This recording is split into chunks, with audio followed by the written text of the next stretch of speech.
Oke,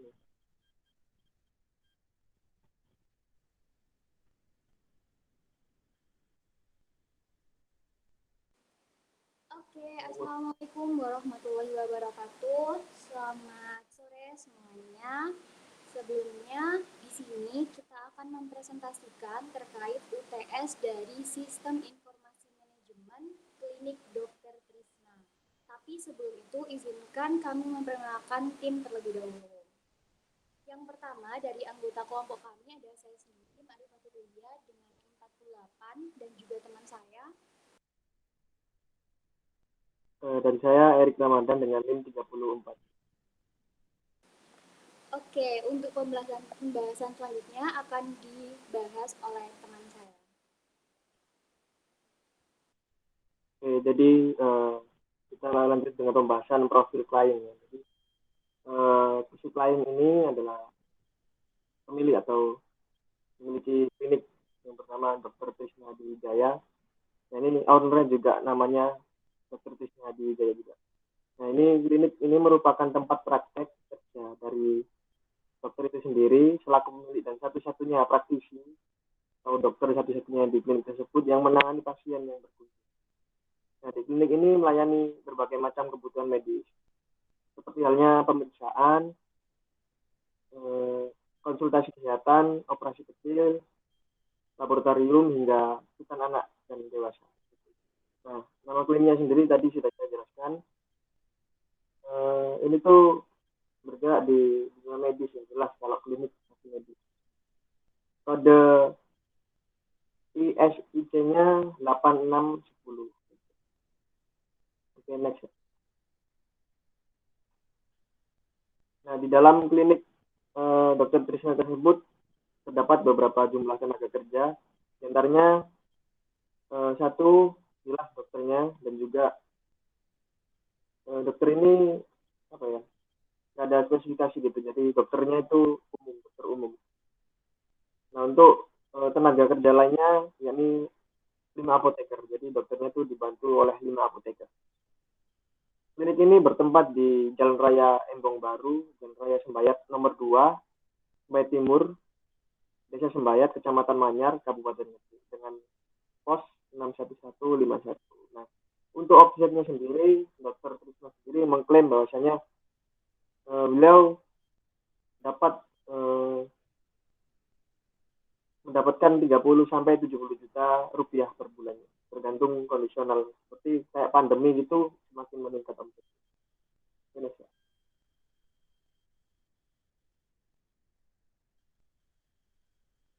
Nah, untuk problematika klien ini, ada beberapa masalah yang sering dihadapi baik dari persepsi pasiennya maupun dari persepsi penyedia layanan di dokter itu.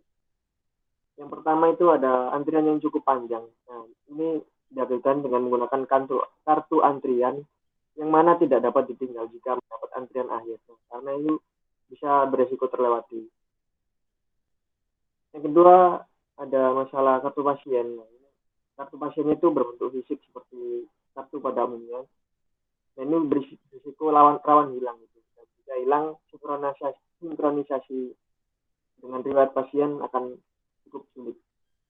Yang ketiga ada masalah database pasien. Berhubung di klinik Dr. Trisna sendiri, database pasien masih ditulis dengan menggunakan buku besar, tulis tangan begitu. Itu sehingga menyebabkan dokter itu kesulitan dalam mencari data diri pasien. Dan riwayat penyakitnya juga susah untuk dicari. Beresiko robek, hilang maupun cacat fisik lainnya. Untuk masalah yang keempat, ini dari apotekernya ya. Apoteker di sana itu masih menggunakan metode manual untuk menghitung jumlah stoknya. Tidak bisa melihat secara real time berapa jumlah stok yang ada. Yang kelima, masalah dari resep dokter. Nah, ini resep dokternya masih ditulis tangan sehingga apoteker tidak bisa langsung memasukkan data diagnosa pasien karena terkadang pasien itu tidak langsung menebus obatnya di apotek tersebut. Jadi ya tidak masuk database secara langsung. Nah, harapan klien. Nah, ini kelompok kami telah menuliskan harapan klien yang Setelah disusun ada 4 harapan klien ini. Mungkin bisa. Yang pertama ada proses registrasi antrian itu diharapkan bisa melalui sistem online begitu, yang terpusat secara real time dengan keadaan lapangan. Jadi, misal kita ambil antrian melalui sistem online, dapat antrian nomor 2 begitu. Nah, itu di keadaan lapangannya di kliniknya langsung itu sesuai dengan antrian kita. Jadi dapat mengetahui nomor antrian dan nomor pemeriksaan yang sedang berjalan. Gitu. Untuk harapan klien yang kedua, yakni dokter dapat mengetahui data riwayat pasien tanpa harus mencari histori pemeriksaan di buku. Itu kan cukup ribet ya dan memakan banyak waktu karena kan setiap bulannya tuh buku besar tuh diganti begitu. Akan ada banyak pasien yang ditambahkan ke dalam buku besar tersebut. Jadi cukup lama untuk mengetahui riwayat pasien. Untuk harapan yang ketiga, yang dokter dapat menuliskan resep dokter dalam bentuk informasi digital maupun data. Ada dua, bisa dimasukkan ke dalam digital, ini masuk ke dalam database, dan juga nanti cetakannya ini dikasihkan ke pasien, harapannya, dengan tujuan untuk penyimpanan data diagnosa dan resep obat ke dalam database besar, agar nanti suatu waktu dapat digunakan untuk pengambilan keputusan saat adanya tindak lanjut dari pasien. Untuk harapan keempat, apoteker nih dapat mengetahui stok obat secara real time. Jadi ada sistem aplikasi yang membantu apoteker untuk mengetahui stok beberapa obat maupun harga obat secara langsung. Gitu. Berapa obat yang tersedia maupun harganya berapa begitu, bisa memantau secara langsung di apoteker. Ini mungkin bisa dilanjut oleh Kak Risa. Silakan.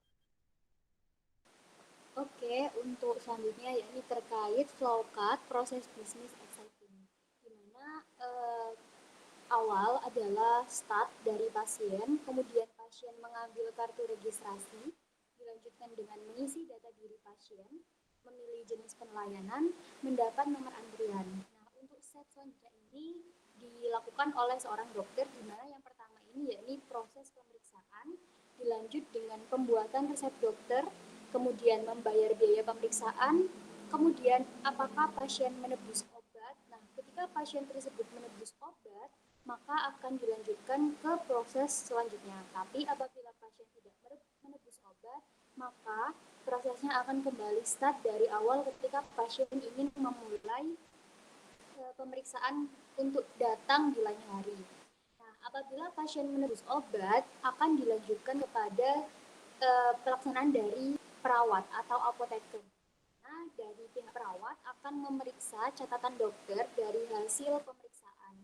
Nah, selanjutnya adalah terkait melihat stok obat, apakah stok obat di apotek terkait diagnosa dokter tersebut masih tersedia atau mungkin habis. Nah, pada saat stok obat tersebut habis, maka apoteker akan memberikan resep dokter yang dapat ditebus di apotek lain.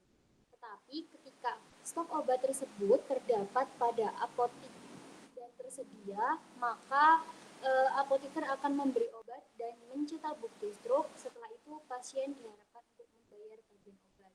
Nah, kemudian proses terakhir adalah N, di mana proses ini berhenti dari tahap flowcard proses bisnis eksekutif.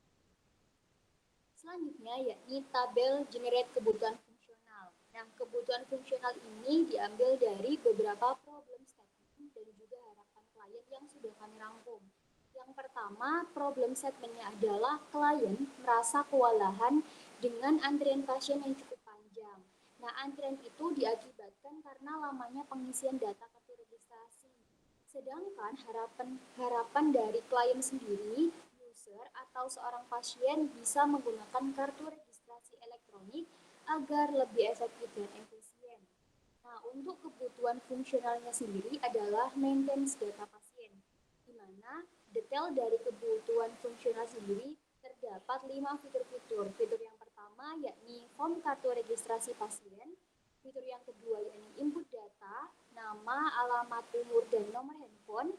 Fitur yang ketiga yakni input informasi, riwayat penyakit termasuk golongan darah, riwayat penyakit yang diderita. Fitur yang keempat yakni input jenis pelayanan yang diambil, berupa pengobatan umum, operasi kecil, hitan, suntik, atau laboratorium. Dan fitur yang terakhir yakni nomor antrian pemeriksaan form registrasi pasien. Nah, untuk problem statement yang kedua, yakni klien merasa kesusahan mengatur nomor urut pasien yang cukup banyak. Diakibatkan banyaknya pasien yang berdatangan, sehingga pasien tersebut saling berebut. Selain itu juga, proses nomor urut yang kosong sering membuat pasien mendahului pasien lainnya. Nah, harapannya user atau pasien dapat mengetahui nomor antrian terkini dan nomor antrian pemeriksaan. Dan kebutuhan fungsional yang diperlukan adalah maintenance data antrian pemeriksaan, di mana terdapat dua fitur. Fitur yang pertama yakni sistem secara otomatis memberi nomor antrian urut pasien berdasarkan registrasi, dan fitur yang kedua yakni menampilkan display antrian berdasarkan panggilan antrian. Nah, untuk problem yang ketiga, yakni klien sendiri merasa kesusahan mengetahui data riwayat pasien lama. Jadi apabila pasien lama sudah pernah berkunjung, kemudian berkunjung lagi, dokter atau perawat itu kesusahan untuk mencari database dari riwayat penyakit pasien tersebut. Selain itu juga karena pada saat proses registrasi, kebanyakan pasien itu lupa untuk membawa kartu pengobatan yang mengakibatkan hilangnya data riwayat pemeriksaan. Nah, harapannya sendiri seorang user atau dokter dapat mengetahui data riwayat pemeriksaan. Untuk fungsionalnya sendiri, kita membutuhkan maintenance data riwayat pemeriksaan, dan untuk fiturnya terdapat 4. Yang pertama, form data diri pasien dan riwayat penyakit. Yang kedua yakni update data riwayat pemeriksaan terakhir. Yang ketiga yakni update data riwayat obat terakhir yang dikonsumsi, dan yang terakhir yakni edit dan sunting riwayat data pasien. Nah, untuk problem selanjutnya yakni terkait kesusahan menulis data diagnosa kepada pasien. Selain itu, konsumsi obat yang dibutuhkan, dosis yang disarankan juga terkadang membuat kesalahan. Nah, dikarenakan banyaknya pasien yang tidak langsung menebus obat ke apotik, kadang-kadang resep yang diberikan dokter tersebut hilang. Sehingga harapan dari klien, user, atau dokter bisa menulis hasil diagnosanya, riwayat obat yang pernah dikonsumsi seperti apa, dan juga dapat digunakan untuk mengambil keputusan saat akan dilakukan tindakan lebih lanjut. Nah, untuk fungsionalnya sendiri yakni maintenance diagnosa dan dosis obat. Fitur-fitur yang ada terdapat 5 fitur. Yang pertama ini data diagnosa, yang kedua ada data tindakan, yang ketiga ada data jenis-jenis obat, yang keempat ada data nama-nama obat, yang kelima ada data pilihan dosis. Nah, untuk problem yang kelima, yakni adanya klien kesusahan memonitor dan cek stok obat-obatan. Terkadang stok obat-obatan yang berada di apotik habis atau mengalami masa kadaluarsa. Nah, untuk harapannya sendiri, user atau apoteker bisa dapat secara langsung mengecek obat secara real time dan juga update data obat. Sedangkan fungsionalnya sendiri membutuhkan manajemen stok. Nah, untuk fiturnya terdapat 3 fitur utama. Yang pertama yakni data stok obat di apotik, yang kedua tanggal kadaluarsa obat, yang ketiga notis saat obat hanya tersisa 1 box. Nah, untuk problem yang keenam, yakni klien merasa kesusahan mengetahui jenis-jenis obat apa saja yang memiliki banyak permintaan. Diakibatkan pembelian obat yang beragam membuat klien kesusahan mengetahui jumlah stok obat yang banyak dibutuhkan. Nah, harapannya sendiri, user atau seorang apoteker dapat mengetahui riwayat pembelian obat dan penjualan obat terbanyak. Nah, untuk kebutuhan fungsionalnya sendiri adalah forecast jumlah barang, di mana terdapat 3 fitur utama. Yang pertama yakni data laporan jumlah obat masuk, yang kedua yakni data laporan obat terjual, dan yang ketiga yakni data prediksi jumlah item dan kebutuhan stok ke depan. Nah, untuk permasalahan atau problem yang terakhir, yakni klien merasa kesusahan harus menyampaikan kertas resep dokter apabila pasien ingin secara langsung menebus obat di apotik. Dikarenakan setelah proses pembuatan resep, petugas harus mengantarkan kertas tersebut secara manual kepada apoteker. Nah, dari kegiatan tersebut cukup membuang waktu yang lama. Sehingga harapan dari klien sendiri, yakni user atau seorang apoteker dapat mengetahui hasil resep dokter dengan sistem saat pasien ingin menebus obatnya di apotek secara langsung. Nah, untuk kebutuhan fungsionalnya sendiri, yakni maintenance data resep obat, di mana fitur yang disebutkan ada 4. Yang pertama, yakni data rekam medis pasien hasil pemeriksaan dokter. Yang kedua, data jenis obat yang harus diracik. Yang ketiga, yakni data dosis yang harus diracik. Yang keempat, yakni data pembayaran yang harus ditanggung oleh pasien.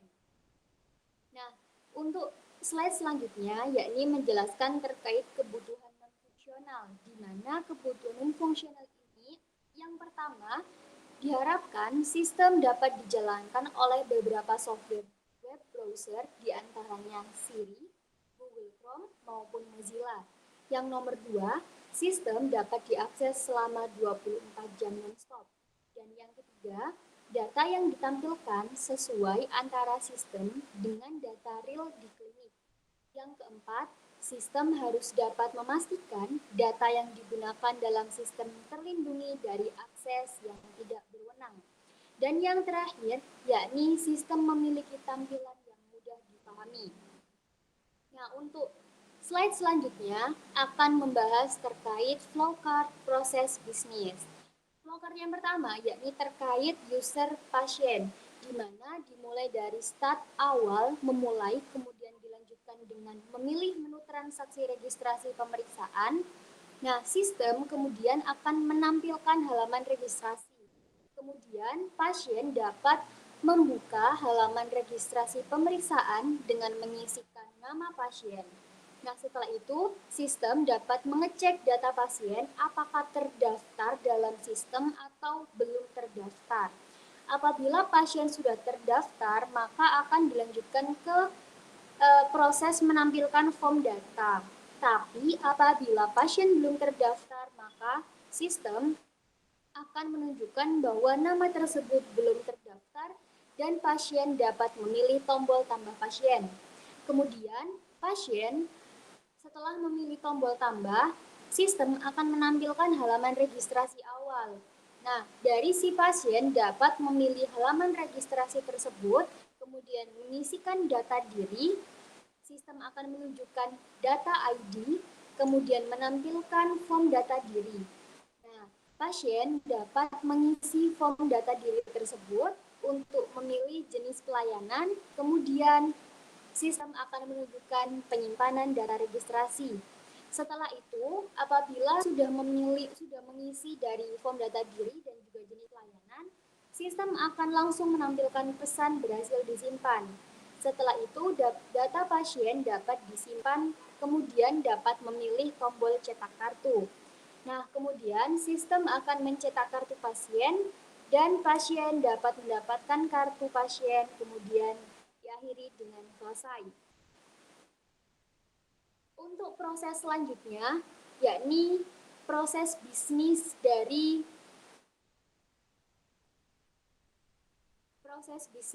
dokter, di mana diawali dengan mulai, kemudian memilih menu transaksi pencatatan rekam medis. Sistem akan menampilkan halaman transaksi pencatatan rekam medis berupa antrian.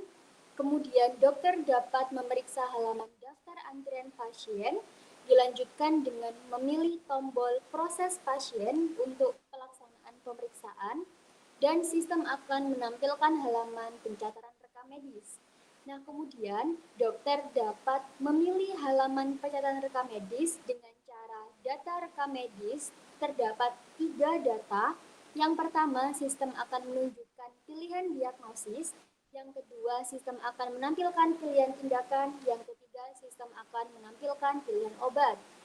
Setelah itu akan dilanjut dengan menekan tombol selesai apabila dokter telah mengisi 3 data tersebut. Kemudian, sistem akan menyimpan data rekam medis dengan menunjukkan 2 data. Yang pertama yakni rekam medis dan yang kedua yakni resep obat. Nah, selanjutnya sistem akan menampilkan data rekam medis yang sudah benar-benar selesai, kemudian proses terakhir yakni N atau selesai. Nah, flowchart proses bisnis Yang terakhir yakni dari apoteker, di mana diawali dari mulai, kemudian memilih menu transaksi pembayaran. Sistem akan menampilkan hasil transaksi pembayaran berupa 3 hal, rekam medis, obat, dan juga pembayaran yang ingin dilakukan. Nah, setelah itu, apoteker dapat memilih halaman daftar pembayaran, di mana setelah memilih tombol bayar, apabila seorang pasien ingin secara langsung menebus obat tersebut, sistem akan menampilkan halaman pembayaran pemeriksaan. Kemudian, apoteker dapat memilih halaman pembayaran pemeriksaan dan akan muncul data penjualan.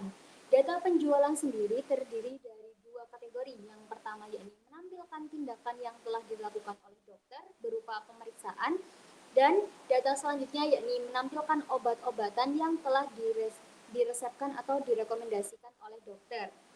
Nah, setelah itu, apoteker dapat memilih menu total pembayaran, kemudian sistem dapat menampilkan total pembayaran, dilanjutkan dengan apoteker menekan tombol simpan.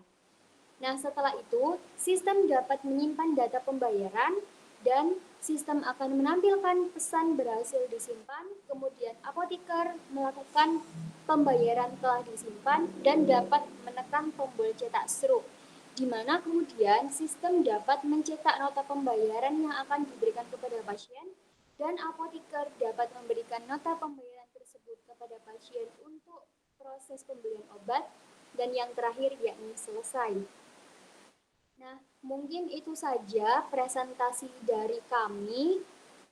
Kurang lebihnya untuk tugas UTS ini kami mohon maaf sebesar-besarnya. Saya ucapkan terima kasih. Sekian presentasi dari kami tutup. Wassalamualaikum warahmatullahi wabarakatuh. Sampai jumpa. Waalaikumsalam warahmatullahi wabarakatuh.